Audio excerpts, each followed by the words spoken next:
Movie के शुरू होते ही हमें एक कपल दिखाया जाता है जिसमें से लड़की का नाम मिया होता है। उसका हस्बैंड सो रहा होता है तो उसके कंप्यूटर पर कोई मेल आती है। जब मिया उस नोटिफिकेशन को खोलकर देखती है तो उसके अंदर किसी डॉक्टर की तरफ से एक मैसेज होता है जिसमें एक पिक्चर होती है। उस पिक्चर में किसी की बॉडी के ऊपर 14K लिखा होता है। वो उस डॉक्टर ने मिया के हस्बैंड को इसलिए भेजी क्योंकि मिया का हस्बैंड उसके अंदर काम किया करता था। उसके बाद जब मिया के हस्बैंड की आंख खुलती है तो वो डॉक्टर से बात करने लगता है। उससे किसी फैक्ट्री के बारे में पूछ रहा होता है तो वो डॉक्टर कहती है कि इस फैक्ट्री के बारे में भी बात नहीं करो और इस बात को यहीं पर क्लोज कर देती है। तो मिया का हस्बैंड उससे कहता है कि फिर आप मेरे घर आ जाए, हम मिल के बैठ के बात करते हैं। उसी दौरान मिया भी वापस आ रही होती है जो कि जॉगिंग पर गई हुई थी। तो रास्ते में उसे एक लेडी दिखाई देती है जो कि रशियन थी और उसकी गोद में एक बेबी भी था। मिया उस लड़की से बातें करने लगती है। तभी वहाँ पर वो डॉक्टर भी पहुँच जाती है जिसे मिया के हस्बैंड ने बुलाया था। तो वो रशियन लड़की से कहती है, वाह तुम्हारे बाल कितने प्यारे हैं। वो उसके सिर पर हाथ फेरने लगती है और उसका बाल तोड़कर अपनी पॉकेट में रख लेती है। ये काफी अच्छी बिहेवियर था उसका। अब डॉक्टर उनके घर के अंदर आ जाती है और फिर मिया के हस्बैंड से बातें करने लगती है। मैंने एक नया इलाज निकाला है, मैं बूढ़े लोगों को यंग बना सकती हूँ। उन्हें कुछ पिक्चर्स दिखाती है और कहती है कि क्या तुम्हें नहीं लगता कि ये लोग अपनी एज से कुछ साल यंग लग रहे हैं, तो क्या तुम चाहते हो कि मैं तुम पर भी एक्सपेरिमेंट करूं? तो मिया का हस्बैंड उससे कहता है कि देख लेना कहीं कुछ गलत ना हो जाए। फिर रात को हम मिया को देखते हैं जो कि काफी प्यारा तैयार हुई होती है, अपने हस्बैंड से बातें करने लगती है, लेकिन उसका हस्बैंड उसकी बातें ठीक से सुन ही नहीं रहा होता। उसको मिया से कोई अट्रैक्शन नहीं थी और मिया ये देख के काफी परेशान हो जाती है। उसके बाद सीन चेंज होता है और हम मिया की नेबर यानी उसी रशियन औरत को देखते हैं। उसे कोई हिट करके वहाँ से चला जाता है। वो बेचारी वहीं पर बेहोश हो जाती है। जब उसे होश आता है तो वो देखती है कि उसके आसपास 2 आदमी हैं जिन्होंने उसे किडनैप कर लिया है। वो लोहे को गर्म करके उसकी बॉडी पर लगाते हैं और कोई मार्क बनाते हैं, लेकिन वो रशियन लड़की जैसे तैसे करके अपनी जान बचाते हुए उस वैन से बाहर आ जाती है और वहाँ से भागने लगती है। अब आप सोच रहे होंगे कि इस इनोसेंट रशियन लड़की को किसने किडनैप किया होगा। तो जैसे कि मैंने आपको बताया कि डॉक्टर कुछ एक्सपेरिमेंट्स करना चाहती थी उस चीज की जो उसने बना रखी थी, यानी वो बूढ़ों को दोबारा से यंग कर सकती थी। तो इसका एक्सपेरिमेंट वो इसी रशियन लड़की पर करना चाहती थी। अब पता चला कि उसने इसके बाल क्यों लिए थे, ताकि उस पर कुछ टेस्ट कर सके। लेकिन अब उसका प्लान यहाँ पे फेल हुआ जब ये रशियन लड़की वहाँ से भाग आई। अब वो भागते भागते मिया के घर पर आती है और नॉक करने लगती है। मिया फौरन से बाहर आती है और उसे कहती है, तुम्हें क्या हुआ,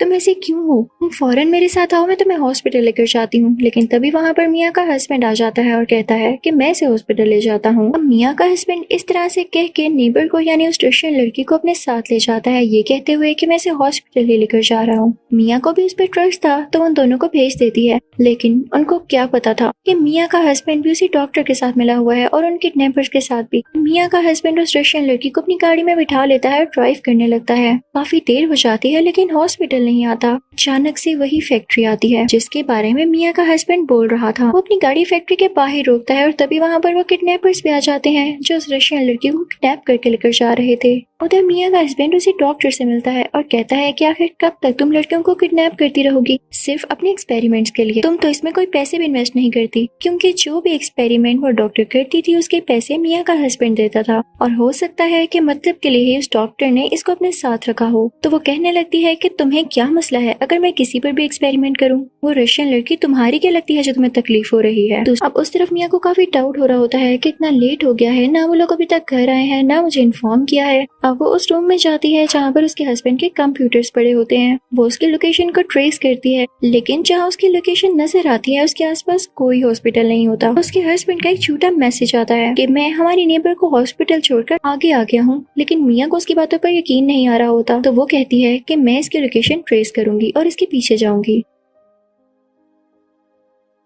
फाइनली लोकेशन ट्रेस करते करते मिया भी उधर उसी फैक्ट्री में पहुंच जाती है। अब वो डॉक्टर सीसीटीवी फुटेज के थ्रू सब कुछ देख रही होती है कि मिया उसकी फैक्ट्री में आई है, लेकिन वो बिल्कुल भी शो नहीं करवाती और मिया अंदर आ जाती है। लेकिन इसी बात का तो डॉक्टर को इंतजार था। वो अपने 2 साथियों को बुलाती है। वो उनसे कहती है कि मिया को एक रूम में बंद कर दो। इस फैक्ट्री की सबसे बुरी बात ये थी कि एक बार जो इसके रूम में कैद हो गया वो कभी भी अपनी मर्जी से बाहर नहीं जा सकता। अब उन 2 आदमियों में से एक आदमी उसको काफी टॉर्चर करने लगता है। वो उसे कपड़े चेंज करने का कहता है। उसके बाद वो उसकी बॉडी से ब्लड भी लेता है। फिर उसके साथ भी वैसा ही किया जाता है जो उस रशियन लड़की के साथ, यानी उसकी बॉडी पर भी लोहे को गर्म करके लगाया जाता है और एक स्टेम जैसा निशान बन जाता है। वो चिल्लाने लगती है तो वो ग्लासेस वाला आदमी कहता है कि तुम्हें दर्द हो रही है। वो उसके जख्म पर यूरिन कर देता है और फिर वहाँ से चला जाता है। यहाँ काफी चिल्ला रही होती है। जब मिया के हस्बैंड को पता चलता है कि उसकी वाइफ यहाँ पर है तो वो उसे ढूंढने लगता है। वो पूरी फैक्ट्री में फिरने लगता है। वो उसे ढूंढता ढूंढता एक रूम में पहुंच जाता है जहाँ पर उसे वही ग्लासेस वाला आदमी मिलता है। वो उससे कहता है कि मुझे मेरी बीवी से मिलना है, वो कहाँ पर है। अब वो आदमी डॉक्टर को कॉल करता है तो वो डॉक्टर कहती है कि अच्छा ठीक है, मिलने दो इसे। और अब वो अपनी वाइफ मिया के पास जाता है और उससे बातें करने लगता है।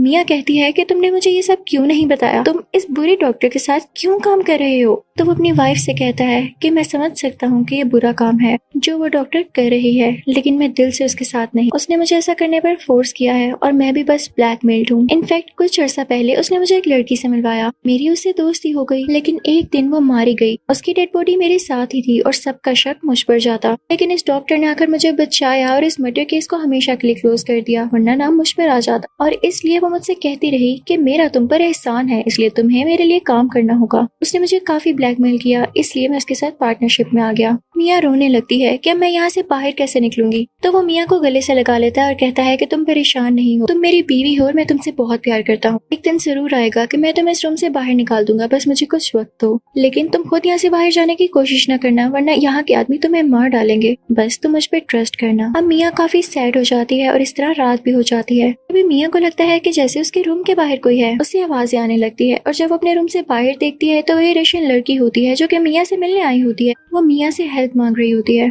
मिया कुछ कर तो सकती नहीं थी, इसलिए वो बेचारी अपनी गीली आंखों से उसकी तरफ देख रही होती है, यानी उसकी आंखों में आंसू होते हैं। वो काफी इमोशनल हो जाती है और उसकी आंखों के सामने ही डॉक्टर के दोनों आदमी उस रशियन लड़की को मार डालते हैं। हम मिया के हस्बैंड को देखते हैं जो कि सीधा डॉक्टर के पास जाता है। उससे कहता है कि तुम्हारा एक्सपेरिमेंट कहाँ तक पहुँचा। तो डॉक्टर कहती है कि बहुत जल्द कंप्लीट होने वाला है और उसके बाद हम बूढ़ों को जवान कर सकेंगे, यानी एज को काफी साल पीछे ले जाएंगे। अब मिया का हस्बैंड डॉक्टर से पूछता है कि अगर तुम इतने ज्यादा एक्सपेरिमेंट्स कर चुकी हो और भी लोगों को ठीक कर चुकी हो, यानी उन्हें यंग कर चुकी हो, तो तुम खुद क्यों नहीं अभी तक यंग हुई, क्योंकि तुम्हारी एज भी तो ज्यादा हो रही है। ये बात उस डॉक्टर को अच्छी नहीं लगती और वो कहती है कि हाँ, मैं भी होना चाहती हूँ यंग, लेकिन अभी तक मुझे अपने जैसा डीएनए नहीं मिला। जिन जिन लोगों का डीएनए मैच होता गया किसी दूसरे के साथ, मैं उन्हें ठीक करती गई, यानी यंग बनाती गई। यही वजह थी कि डॉक्टर ने उस रशियन लड़की के बाल क्यों लिए थे, ताकि वो पता लगा सके कि इसका डीएनए मेरे साथ मैच होगा या नहीं। मिया का हस्बैंड उससे पूछता है कि अच्छा, अगर डीएनए कभी ना मैच हुआ तो तुम क्या करोगी। तो डॉक्टर बड़ी आसानी से जवाब देती है, तो और क्या, मैं और लड़कियों को किडनैप करके उन्हें मारती जाऊंगी। अब यहाँ मिया के हस्बैंड को ये बात बहुत बुरी लगती है। खैर, वो अपनी वाइफ को बचाना चाहता था, इसलिए वो डॉक्टर को अपनी बातों में लगाने लगता है। वो उसे कहने लगता है कि मेरी बीवी बहुत बुरी है, मेरा भी बहुत सिर खाती थी। उसे पता चल गया है कि तुम्हारी फैक्ट्री कहाँ है, तुम्हारे काम क्या है, तो क्यों ना उसे मार दिया जाए। मैं खुद भी उससे काफी तंग हूँ। डॉक्टर को लगता है कि मिया का हस्बैंड उसके साथ काम में सिंसियर है, तो उस पर ट्रस्ट कर लेती है और उसे कहती है कि ठीक है, तुम मिया को मार डालो। अब मिया का हस्बैंड अपनी वाइफ के पास जाता है और उसे फ्री करवा देता है। वो दोनों लैब से भागने लगते हैं, यानी मिया के हस्बैंड को भी अब एहसास हो चुका था कि वो डॉक्टर कितने बुरे काम कर रही है। लेकिन जैसे ही वो लैब से बाहर निकल रहे होते हैं तो डॉक्टर के लोग उन दोनों को देख लेते हैं। मिया तो वहाँ से भाग जाती है और एक गाड़ी में बैठ जाती है, लेकिन मिया के हस्बैंड को वो लोग पकड़ लेते हैं। उतनी ही देर में हम देखते हैं कि डॉक्टर को पीछे से बहुत सरप्राइजिंग बात पता चलती है। उसके साथी ने लास्ट नाइट जो मिया का ब्लड सैंपल लिया था वो मिया के डीएनए के साथ बिल्कुल मैच कर गया था। वो सबको ऑर्डर्स देती है कि मिया को वापस लाओ, लेकिन उसे पता चलता है कि मिया तो भाग गई है। तो वो कहती है कि मुझे मिया किसी भी कॉस्ट पर चाहिए, वरना मैं तुम सबको मार डालूंगी। अब वो सब लोग मिया को ढूंढने लगते हैं, लेकिन वो तो छुपी होती है और जल्दी वो यहाँ से बाहर जाने का प्लान कर रही थी। फिर हम देखते हैं कि मिया को ढूंढ लिया जाता है। डॉक्टर उसके साथ बहुत बुरा सलूक करती है, उसे बहुत बुरी तरह से ट्रीट करती है। वो उसकी बॉडी में कुछ एंटर कर देती है और फिर उसे बेसमेंट में ले जाया जाता है, जहाँ पे कई ज्यादा लड़कियां होती हैं। उन सबकी हालत बहुत खराब थी। अब डॉक्टर उनकी बॉडी से कुछ न्यू सेल लेती, जो कि वो बूढ़े लोगों की बॉडी में इंजेक्ट करके उनको जवान बनाना चाहती थी। वहाँ पर ही मिया की नजर एक कैबिन में जाती है, जहाँ पर एक लड़की कैद होती है। उसका जेल नंबर था 14K। ये लड़की पता है कौन थी, जिसके बारे में मिया के हस्बैंड ने उसे बताया कि जब वो मर गई तो डॉक्टर ने मुझसे कहा कि मैं तुम्हारा केस क्लोज कर देती हूँ कि तुमने इस लड़की को नहीं मारा, लेकिन इसके बदले में तुम्हें मेरे साथ काम करना होगा। ये लड़की असल में जिंदा थी। वो लड़की अब मिया को बताती है कि डॉक्टर ने मुझे काम करने के बहुत सारे पैसे दिए थे कि मैं एक्टिंग करूँ कि जैसे मैं मर गई हूँ, लेकिन मैं नहीं जानती थी कि इसके पीछे उसका क्या पर्पस है, और बाद में उसने मुझे भी कैद कर लिया। अब वहाँ पर एक और लड़की होती है जिसके तान में बहुत ज्यादा दर्द हो रहा होता है, वो बेचारी दर्द से चिल्ला रही होती है कि तभी वहाँ पर मिया का एक आदमी आता है। वो बहुत बुरे तरीके से उसका तान निकाल देता है, और जब वो ज्यादा जोर से चिल्लाती है क्योंकि उसको दर्द हो रही होती है और उसका खून भी आने लगता है, तो वो बुरा आदमी स्टेपलर लेता है और उसके होंठों को स्टेपल कर देता है। ये सीन देखने में काफी पेनफुल है। अब ये देखकर वो लड़की भी चिल्लाने लगती है जिसे डॉक्टर ने डेड डिक्लेयर किया था, और इसी की बेस पे वो मिया के हस्बैंड को ब्लैकमेल करती रही। तो डॉक्टर का वही आदमी जाता है और उसे मारने लगता है, लेकिन तभी वो और चिल्लाने लगती है और डॉक्टर वहाँ पर आ जाती है। अब यहाँ पर हम ये देखते हैं कि उसका बेबी होता है और डॉक्टर उसे वहाँ से लेकर चली जाती है।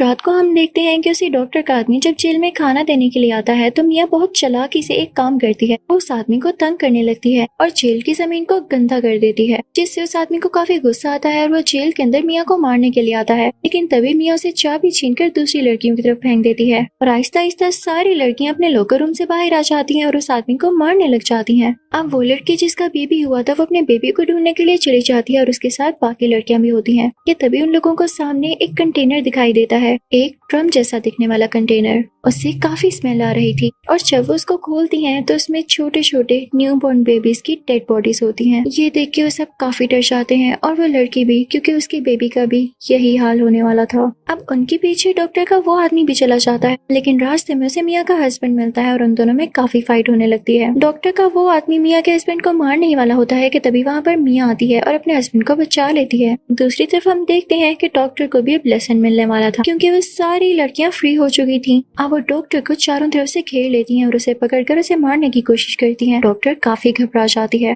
उनमें से कुछ लड़कियां डॉक्टर के उसी आदमी के पास जाती हैं जो उन्हें टॉर्चर किया करता था। वो सब आयरन रोड से उसे इतना मारती हैं कि वो मारा जाता है। अब बारी थी डॉक्टर की। वो सारी लड़कियां उस डॉक्टर की तरफ बढ़ रही होती हैं, लेकिन उस डॉक्टर में बहुत ईगो था। वो कभी भी बर्दाश्त नहीं कर सकती थी कि कोई उसे मारे। चाकू लेकर सबको डराने लगती है, लेकिन एट द एंड वो खुद को ही चाकू से स्टैब कर लेती है और मारी जाती है। एंड में भी उसे क्या मिला, सब लोगों का दिल दुखा के उन्हें पेन देके वो खुद भी कितने पेनफुल तरीके से मरी। अब लास्ट में हम देखते हैं कि वहाँ पर एक एम्बुलेंस आती है और मिया और उसके हस्बैंड को वहाँ से रेस्क्यू करके ले जाती है। ऑब्वियसली बाकी सब लड़कियां भी वहाँ से बाहर आ जाती हैं। अब मिया और उसका हस्बैंड हैप्पीली रहना शुरू कर देते हैं। इसी के साथ इस मूवी का यही एंड होता है। Thank you for watching.